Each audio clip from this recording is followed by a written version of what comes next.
नमस्कार, प्रणाम। मैं आपका अपना विशु राय हाजिर हूँ अपराध की दुनिया की एक और नई कहानी के साथ। साथियों, कहानी शुरू करें उससे पहले जितने भी हमारे भाई बहन चैनल पर नए आए हैं, जुड़िए विशु वारदात तक के इस छोटे से परिवार से। चैनल को सब्सक्राइब करिए, वीडियो को लाइक करिए, अपना प्यार दीजिए, अपना सपोर्ट दीजिए, क्योंकि आप ही के बदौलत यह चैनल चलता है, आप ही लोगों के प्यार आशीर्वाद से। और आप लोगों के प्यार आशीर्वाद और कमेंट के बिना सब कुछ, यह वीडियो भी अधूरी है। तो साथियों, मैं बात कर रहा हूँ एक लड़की की, एक छोटी सी लड़की। सबसे पहले कहते हैं कि विश्वास पे दुनिया कायम है, दुनिया टिकी हुई है। विश्वास नाम के शब्द में बड़ी ताकत है। विश्वास अगर सही व्यक्ति पर किया जाए तो तकदीर बदल जाती है, और गलत व्यक्ति पर किया जाए तो तकदीर बिगड़ भी जाती है। ऐसे ही एक लड़की एक व्यक्ति पर विश्वास करती है और वहीं वह गलती कर बैठती है। वहीं से उसकी ज़िंदगी बर्बाद होना शुरू होती है, और शुरू होती है उस लड़की की एक दर्दनाक कहानी। साथियों, भारत से सटा हुआ देश, पड़ोसी देश नेपाल, जो कि गोरखपुर के आगे गौतम बुद्ध नगर और कई क्षेत्रों का बॉर्डर भी पड़ता है। वहीं एक जगह पड़ती है नौतनवा और भैरहवा, दो बॉर्डर है। कुछ लोग आँख वगैरह बनवाने के लिए भी भैरहवा जाते हैं। लेकिन एक बिहार की रहने वाली लड़की जो अपने पति के साथ नेपाल में ही भैरहवा से कुछ दूर पर एक मंदिर के पास दुकान वगैरह लगाती थी, वहीं अपना रोजी रोजगार करती थी। एक दिन वह प्रेग्नेंट हो जाती है। प्रेग्नेंट होती है, करीब 3 महीने की वह प्रेग्नेंट रहती है। तभी उसके पति की हालत इतनी ख़राब हो जाती है कि वह अपने पति को बचा नहीं पाती है और उसकी मौत हो जाती है। अब जब पति किशन की मौत हो जाती है तो जो उसकी पत्नी रहती है उर्मिला, अब वह अकेले काफ़ी परेशान रहती है। पेट में एक बच्चा और दुकान भी देखना था, ऊपर से गम था। सास ससुर कोई थे नहीं, अकेले ही जीवन यापन करती। कुछ दिन दुकान चलती है, उसके बाद बंद हो जाती है। अब वहीं एक मंदिर रहता है। अब वह मंदिर पर बैठकर सीढ़ियों पर भिक्षा मांगने का काम करती और भिक्षा मांगकर अपना खर्च वहन करती थी और मंदिर पर झाड़ू पोछा लगाया करती थी। अब धीरे धीरे समय बीतता गया। अब डेट आ जाती है, उसके 9 महीने पूरे हो जाते हैं। अब बच्चा होने वाला रहता है। पेटों में दर्द होती है तो वह एक गवर्नमेंट हॉस्पिटल में, नेपाल के हॉस्पिटल में जाती है। वहाँ जाकर किसी तरह से एडमिट हो जाती है। अब उसके पास जो पैसे थे वो सब हॉस्पिटल में जमा कर देती है। लेकिन इसी बीच उसकी डिलीवरी होती है और डिलीवरी के दौरान ही उसकी मौत हो जाती है और एक नन्ही सी बच्ची को जन्म देती है। अब वहाँ पर डॉक्टर बड़े परेशान होते हैं। पता किया जाता है तो आसपास कोई परिजन नहीं थे। अब जो लोग मंदिर के आसपास पुजारी और जो लोग रहते थे वह जाते हैं, उसकी बॉडी को लाते हैं, उसका अंतिम संस्कार करते हैं। और जो उसकी बेटी रहती है छोटी सी, अब उसका किसी तरह से पालन पोषण होता है। वहीं उसकी माँ की एक सहेली रहती है जो मंदिर पर भिक्षा मांगने का काम करती थी, आसपास क्षेत्रों में लोगों घर काम किया करती थी। वो उस बेटी को गोद ले लेती है। अब उसे पाल पोस कर धीरे धीरे बड़ा करती है। लड़की का नाम नीलू रखा जाता है। अब नीलू बेहद ही खूबसूरत लड़की, एक दिन उसकी उम्र बढ़ते बढ़ते 15 साल हो जाती है। अब 15 साल की उम्र में वह अपने माँ के साथ ही भिक्षा वगैरह मांगने का काम किया करती थी और मंदिर पर ही झाड़ू पोछे का काम किया करती थी। वहीं से उसका रोजी रोजगार चलता था। पढ़ी लिखी थी नहीं।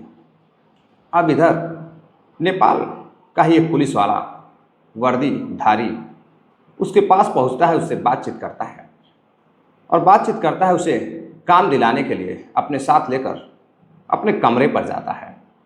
अपने कमरे पर ले जाने के बाद वह उसके साथ जोर ज़बरदस्ती करता है और नीलू के साथ शारीरिक संबंध बनाने लगता है। अब लड़की मना करती है, लेकिन पुलिस वाला मानने को तैयार नहीं था। अब इधर लड़की चीखती चिल्लाती, लेकिन कोई सुनने वाला नहीं था।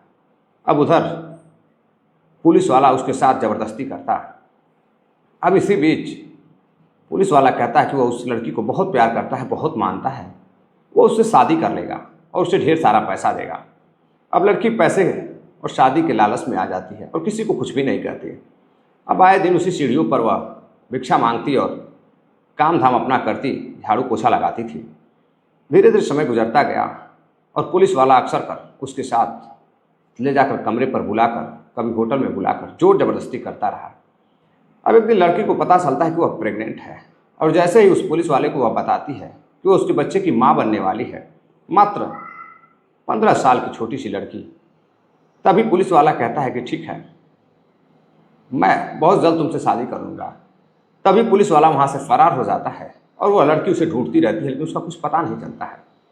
अब इधर आसपास और जो उसके साथ उसकी माँ थी, यानी कि मुँह बोली माँ, वो अभी उसको छोड़ देती है और छोड़कर चली जाती है। अब लड़की अकेले पड़ जाती है।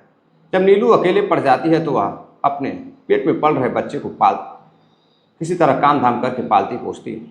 अब धीरे धीरे इसी बीच वह लड़की के पास एक व्यक्ति आता है। अक्सर कर उस मंदिर पर आया जाया करता था, पूजा पाठ किया करता था। नाम रहता है हरिलाल। हरिलाल भी भारतीय रहता है और नेपाल में ही बहुत सारे भारतीय भी रहते हैं, तो वहीं वह रहता था, छोटे मोटा काम किया करता था। अब उस लड़की की हालत को देखता है तो कभी 100 रुपये, कभी 50 रुपये दे दिया करता था। अब लड़की उससे बड़ा खुश रहती थी, हमेशा सलाम नमस्ते करती रहती थी। अब एक दिन जब वो अपने बच्ची को जन्म दे देती है, छोटी सी मासूम सी बच्ची को जब जन्म देती है, तो वही व्यक्ति उसकी मदद करता है और उसको हॉस्पिटल ले जाता है, डिलीवरी वगैरह कराता है। फिर कुछ दिनों बाद उसे फिर उसके हालातों पे छोड़ देता है। अब एक दिन जब वह मंदिर की सीढ़ियों से उतर रहा था तो वह देखता है कि अपने बच्चे के साथ सीढ़ियों पर बैठी हुई है। हरिलाल उस लड़की की तरफ देखता है और वह सलाम नमस्ते लड़की करती है, साहब कैसे हो? अब साहब बोलते हैं कि ठीक है, सब कुछ बढ़िया चल रहा है। बेटा मेरे दिमाग में एक बात आ रही है, एक काम करो कि मैं तुम्हारा भविष्य बना सकता हूँ, अगर तुम चाहो तो मैं तुम्हें कुछ काम दिला सकता हूँ, अच्छा काम दिला सकता हूँ जिसे तुम कर सकती हो। लड़की कहती है साहब मैं पढ़ी लिखी नहीं हूँ। तभी हरिलाल कहता है कि देखो, झाड़ू पोछे का काम है, घर बार देखना रहेगा। मेरी एक दीदी है जो पुणे में रहती है, उनके यहाँ मैं तुम्हें लगा दूंगा, अच्छा खासा पैसा मिलेगा और उस पैसे से तुम अपनी मासूम सी बेटी को पढ़ा लिखा कर बड़ा कर सकती हो, पालन पोषण कर सकती हो। अब उसकी वह बातों में आ जाती है। बातों में आने के बाद हरिलाल से कहती है ठीक है साहब, आप जैसा कहें, आप पर मुझे बहुत विश्वास है। और यही विश्वास वह लड़की जो करती है उस व्यक्ति पर, वहीं से उसकी दर्दनाक कहानी साथियों शुरू होती है। अब वह नीलू को लेकर पुणे आता है। पुणे आने के बाद एक होटल में ठहरता है और 2 दिनों तक नीलू के साथ वह खुद शारीरिक संबंध बनाता है, ज़बरदस्ती करता है। अब नीलू कुछ समझ नहीं पा रही थी, वह तड़पती, वह बोलती कि साहब यह क्या कर रहे हो? मैंने आप पर विश्वास किया है और आप मेरे साथ धोखा दे रहे हो। आपने मेरे बुरे वक्त में मेरा साथ दिया, लेकिन ऐसा क्यों कर रहे हो? अब हरिलाल उसके साथ ज़बरदस्ती करता, ना कुछ बोलता ना कुछ सुनता। अब 2 दिनों तक उसके बाद शारीरिक संबंध बनाता है। शारीरिक संबंध बनाने के बाद वह कहता है कि देखो, अब मैं तुम्हें अपने दीदी के पास लेकर चलूँगा, वहाँ कुछ तुम मत बताना, और वहाँ पर अब तुम जो चाहोगी वो करोगी, अब फ्री हो। अब आज के बाद तुम्हारी ज़िंदगी बिल्कुल रंगीन रहेगी। अब वो उसे वहाँ से लेकर जाता है नीलू को, और ले जाने के बाद पुणे के एक बहुत ही चर्चित कोठे पर उसे 1 लाख रुपए में बेच देता है। अब उधर जवान खूबसूरत लड़की, छोटी सी उम्र, एक छोटी सी बच्ची लिए कोठे की मालकिन उसे 1 लाख रुपए देती है और वहाँ से हटा देती है। अब हरिलाल वहाँ से सीधे नेपाल चला जाता है। अब इधर लड़की नीलू उसके पास रहती। अब वो छोटी सी बच्ची को कभी जो कोठे की मालकिन होती वह बच्ची को खिलाती, उसकी देख रेख करती, तो कभी नीलू। तभी 2 दिन गुजरते हैं। अब लड़की इतनी समझदार थी नहीं, वह समझ नहीं पा रही थी कि हाँ क्या हो रहा है, कई महिलाएं हैं। तभी वह बातचीत करती है अपने कोठे की मालकिन से और कहती है कि वह जो व्यक्ति आए थे, आप उनकी साहब की बुआ हैं, दीदी हैं। तो वो कहती है कि ऐसा कुछ नहीं है, उस व्यक्ति ने तुम्हारे बदले 1 लाख रुपए लिया है और वो तुम्हें बेच चुका है। अब जैसा मैं कहूँगी वैसा तुम्हें करना होगा। अब अगले दिन जो बिस्सक रहती है उसका पति आता है। तो पता चलता है कि एक नई लड़की कोठे पर आई हुई है। अब वो उससे मिलने के लिए उसके कमरे में जाता है। और उसके साथ जोर जबरदस्ती करता है। लड़की चीखती है, बचाने की अपील करती है, लेकिन कोई सुनने वाला नहीं होता। अब उस लड़की के साथ, उस नीलू के साथ छोटी सी उम्र में अब उसके साथ रेप जैसी घटना को अंजाम देता है। कई दिनों तक खुद व्यक्ति उसके साथ रेप करता है। उसके बाद अब करीब 10 दिन गुजर जाते हैं तो एक नया कस्टमर आता है। कस्टमर नई लड़की की मांग करता है तो वह नीलू के पास भेज देती है। जब कस्टमर नीलू के पास जाता है, नीलू के साथ फिजिकल रिलेशन बनाने की कोशिश करता है तो नीलू चीखती चिल्लाती, उससे झगड़े करती, मारपीट करती। अब इसी बीच कस्टमर नाराज़ होता है, अपने पैसे लेकर चला जाता है। अब जब यह बात कोठे की मालकिन को पता चलता है तो वह उसके कमरे में जाती है और उसको इतना मारती पीटती है कि उसके शरीर से खून निकलने लगते हैं। और उस खून को देखकर मालकिन का बिल्कुल भी दिल नहीं पसीज रहा था और लड़की चीख रही थी, चिल्ला रही थी, मुझे यहाँ से जाना है, मुझे छोड़ दो, मुझे अपने बच्ची का भविष्य बनाना है, मैं कुछ कर लूँगी, बाद में मैं पैसे भी भर दूँगी। लेकिन कोठे की मालकिन बिल्कुल सुनने को साथियों तैयार नहीं थी। अब इधर वह बिल्कुल जिद कर रही थी, एकदम तैयार नहीं थी, मार खाती सहती, लेकिन यह काम करने के लिए वह लड़की तैयार नहीं थी। धीरे धीरे 5 महीने गुजर जाते हैं और रोज़ाना कोठे की मालकिन उसे मारती पीटती। उसका पति उसके साथ शारीरिक संबंध बनाता, लेकिन वह और लोगों के साथ शारीरिक संबंध नहीं बनाती थी। 5 महीने गुजरने के बाद अब कोठे की मालकिन जब बच्ची थोड़ी बड़ी हो जाती है, करीब 9 से 10 महीने की, तो अब कोठे की मालकिन जो रहती है अब उसे धमकी देती है। वह कहती है कि देखो, अगर तुमने मेरे कस्टमर को खुश नहीं किया तो मैं तुम्हारी बेटी को मार डालूंगी, उसे छत से नीचे फेंक दूंगी। अब तरह तरह की धमकियाँ देती है। अब वह मजबूर हो जाती है, अपनी लड़की को तरफ जब देखती है तो उसे दया आने लगती है। अब एक माँ अपनी बेटी को देखकर अब बेटी के लिए जिस्म फरोशी के काम में शामिल हो जाती है। अब कई लोगों के साथ आए दिन उसके संबंध बनते, सभी से अपील करती, मुझे यहाँ से बाहर ले जाओ, मेरी बच्ची को छुड़ा लो, लेकिन कोई ध्यान नहीं देता। अब धीरे धीरे समय बीतता गया। अब इधर वह एक दिन भागने की कोशिश करती है अपनी बेटी को लेकर और भागने में सफल भी हो जाती है, लेकिन तभी उसका पति सामने से आ रहा होता है, उसे देख लेता है और पकड़कर जबरदस्ती उसे लेकर जाता है। फिर उसकी पिटाई की जाती है। अब लड़की रोती चीखती चिल्लाती, लेकिन कोई सुनने वाला नहीं होता। अब एक 16 साल की लड़की छोटी सी उम्र में अपनी बच्ची के साथ उस बच्ची को देखती, रोती चीखती, लोगों से बातचीत करती, लेकिन कोई उसका सुनता नहीं। सभी उसके शरीर के साथ खेलते और वहाँ से चले जाते हैं। अब लड़की बेहद परेशान थी।